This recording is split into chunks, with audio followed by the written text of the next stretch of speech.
Hi everyone, this is Jeremy Alessi. I'm the founder of PixelFest, and today I wanted to do a little bootcamp on how to make a game with Unity.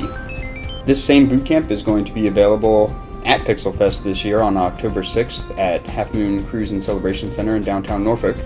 And if you come to the event, you'll be able to attend that bootcamp and ask any questions that you might have.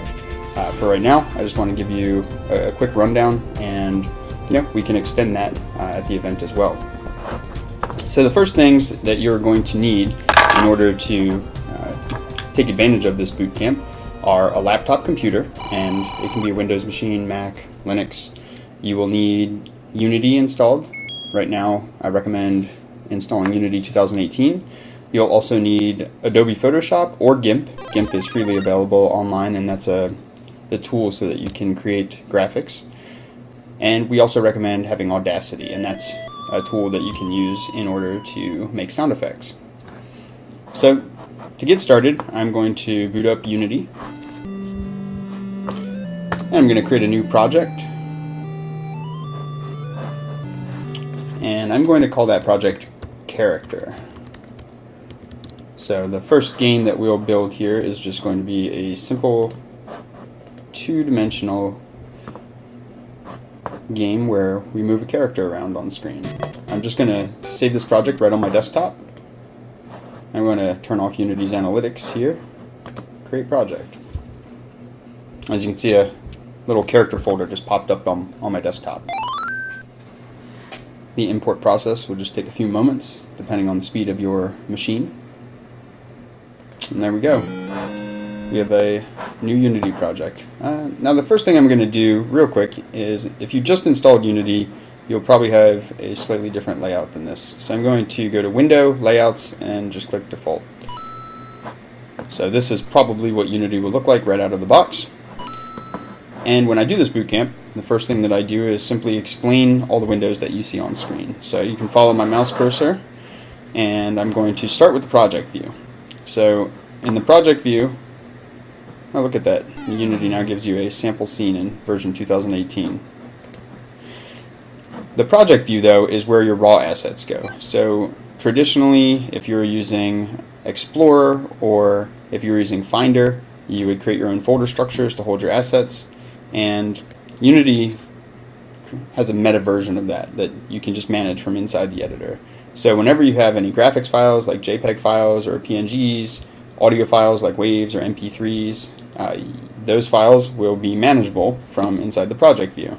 I'm going to delete this scenes folder. That's not part of my tutorial. And I'm going to say new scene. Don't save that scene. Fantastic. So this is where raw assets go. And the first thing that we're going to do real quick with that is just create a new folder called Character.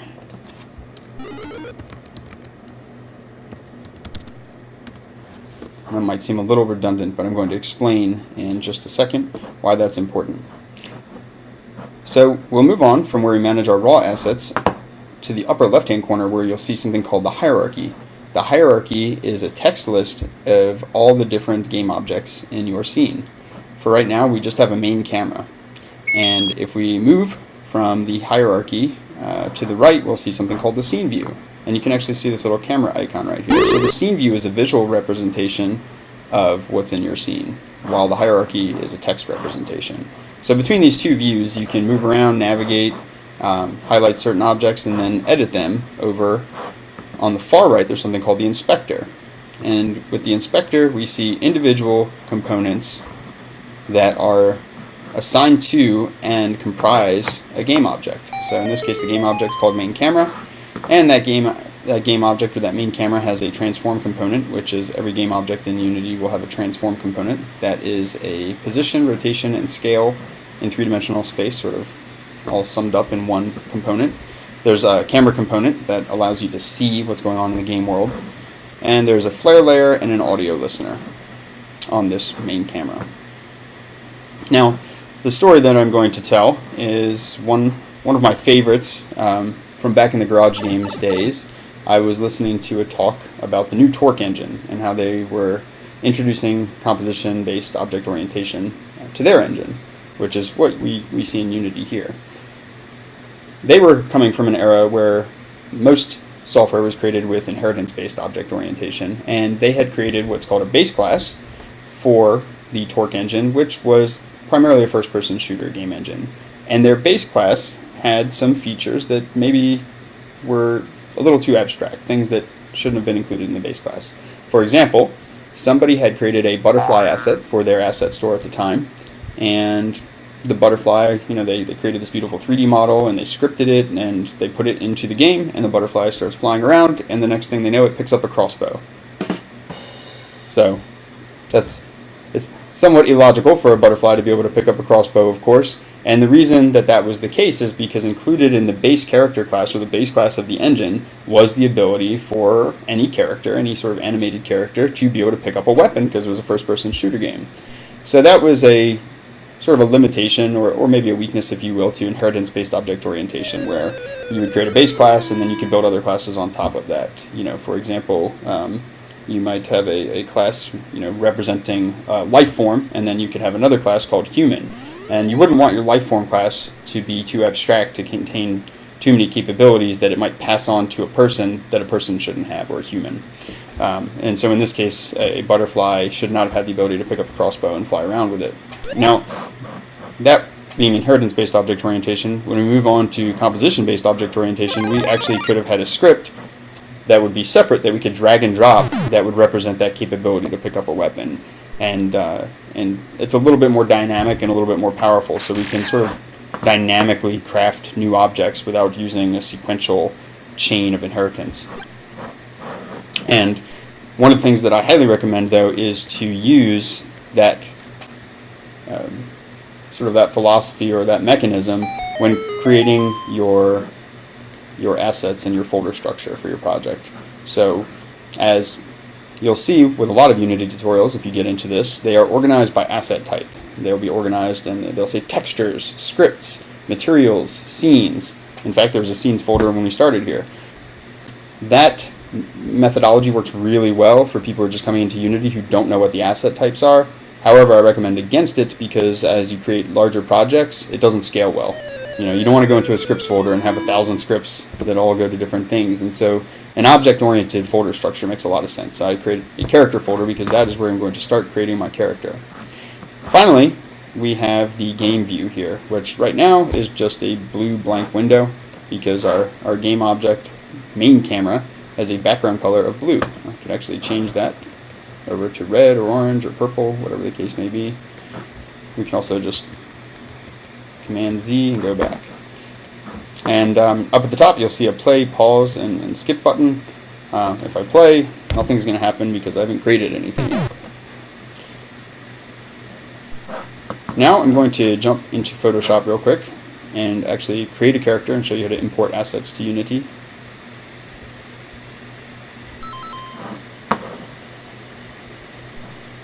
So I'm going to File, New, I'm going to call this Character, 64 by 64 pixels with a transparent background.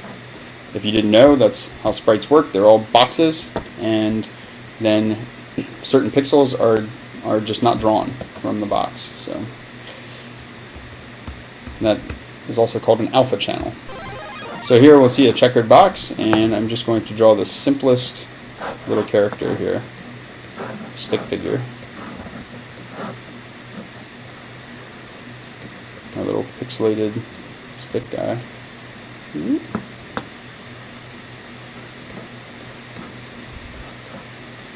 Yay!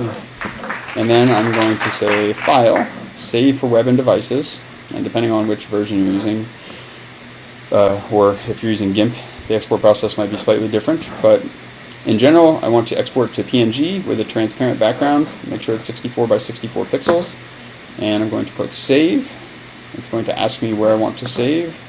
I'm going to go to my desktop, to my character project, to Assets, into my character folder. And character.png will be the name. Hit Save.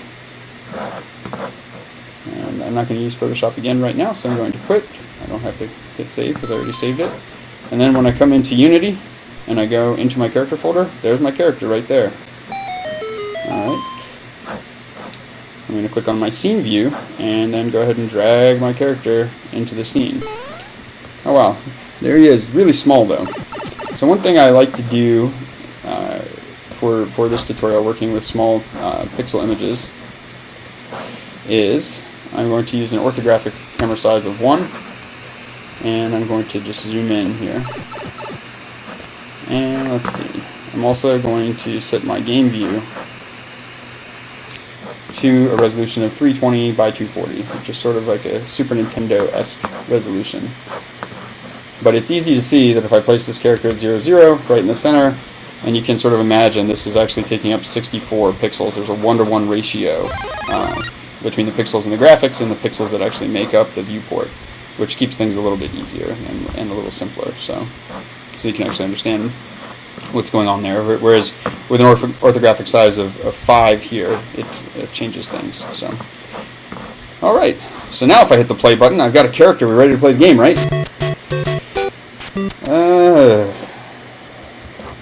Come on, let's go. Well, nothing's going to happen yet because I haven't scripted my character. There's no logic behind this character. So I am going to right-click next to my character in the project view and on Create, C# script. We're going to write some code now. I'm going to call it character.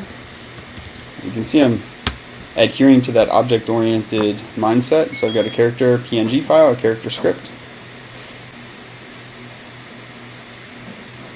So I'm going to double-click that character script. I've got this opening in Dreamweaver for some reason. I've had issues on my Mac with MonoDevelop, which is the previous script editor for Unity. And writing in Dreamweaver is okay, but you're probably going to be using Visual Studio. I think Unity has moved on now to Visual Studio. So when this script opens up, I just want to explain a few things. Up top, you'll see a couple of using statements, using system.collections, using system.collections.generic, and using Unity Engine. So these first two elements, I believe, are related to the garbage collection process of .NET. Traditionally, in C or C++, you would have had to manage your own memory. Say, for instance, you needed to use an integer, you would have actually had to allocate the amount of bytes that would take up, and then later on you would have had to clean that up yourself. With Unity, variables come into scope and go out of scope, and there's a process in the background that will come through and clean everything up. And then we're also using the Unity engine. So what I like to say is Unity is essentially .NET plus a game engine built on top of it. So it really has a lot of power. And right here, what we're seeing is that we're just including Unity engine functionality. And if you want to see what that entails, you can go back to Unity, click on Help, Unity Manual. Take a second to pop up. Click on Scripting API. Expand Unity Engine, and you can essentially see all the different namespaces right here, and you can look at the classes, which is a huge list of functionality. So this is everything that the Unity Engine gives you, and it really gives you a lot. So minimize that, and let's go back to Dreamweaver. Now the first thing, after those using statements, we see is public class character with a colon and then monobehavior.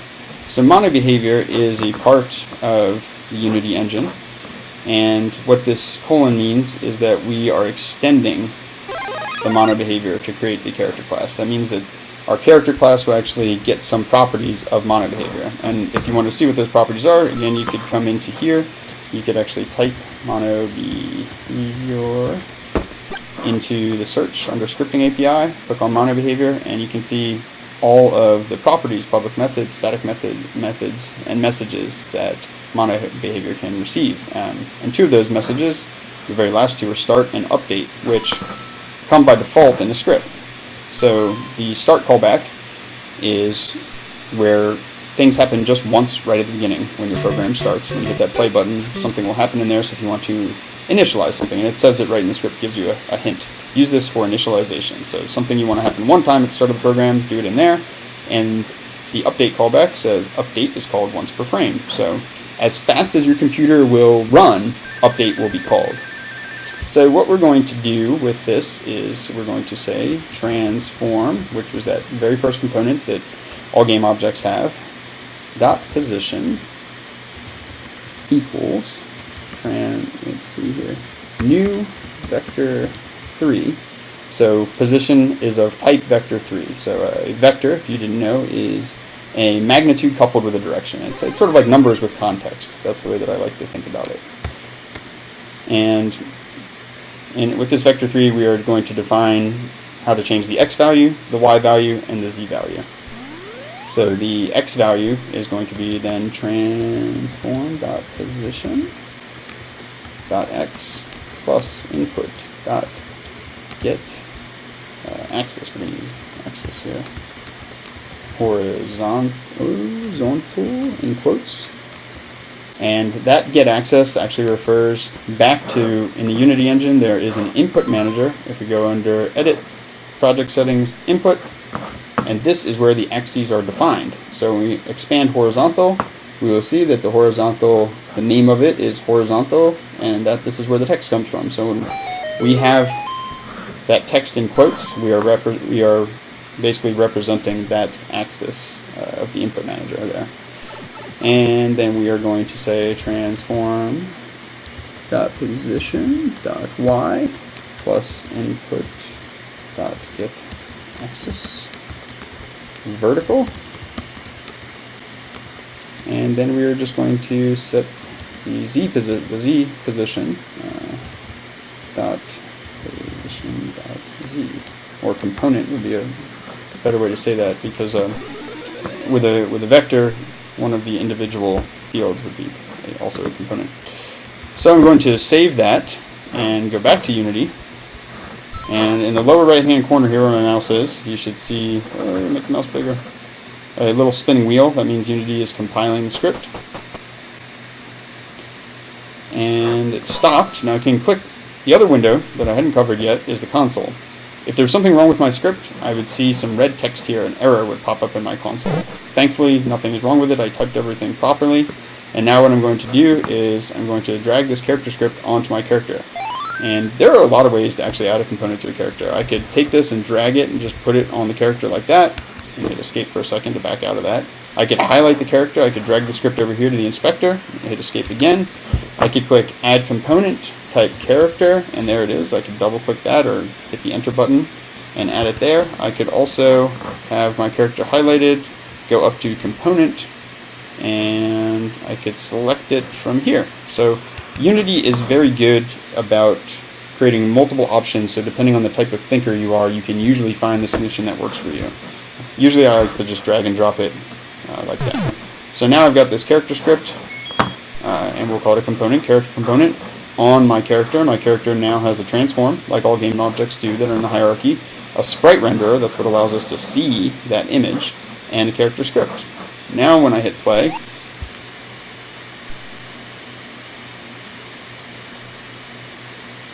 whoa, I can move.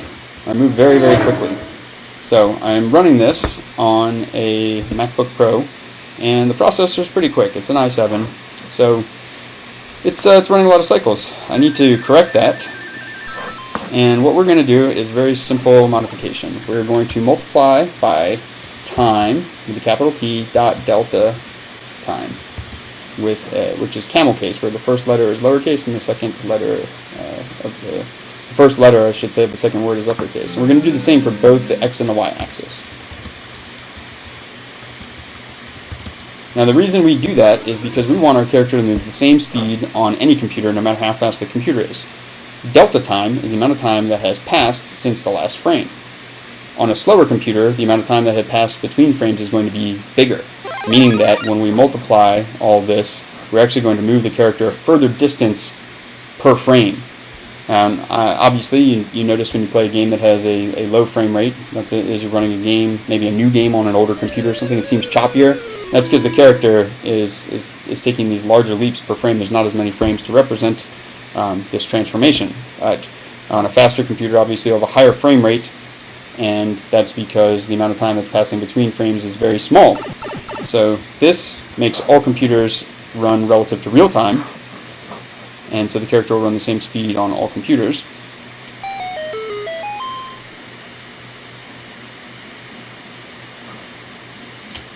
And let's see. Now I move my character nice and smooth. It's not running off the screen. Moving a little slow, and we'll be able to fix that. In fact, we'll fix that at PixelFest this year. So if you can, perform this tutorial before you get there, and once you arrive, I will show you how to extend this and how to fix this issue of our slow character. Our slow character that does run the same speed on every computer that you run it on though. Thank you for watching, and I hope to see you at PixelFest 2018 this October 5th and 6th in downtown Norfolk. On October 5th, we will have something called Developer Day. That's where we will have some AAA game developers coming into town to tell us about what they do and to network and to learn and to pursue a career in game development. And then on Saturday, October 6th, we'll be at Half Moon Cruise and the Celebration Center, and that is where we'll come in. We'll play games, I think, for the most part, and listen to music and also network. But there will be boot camps like this in panel rooms there, and so you can come in because you love playing games, but you can also go and learn something. So thank you again very much, and I look forward to seeing you. Bye-bye.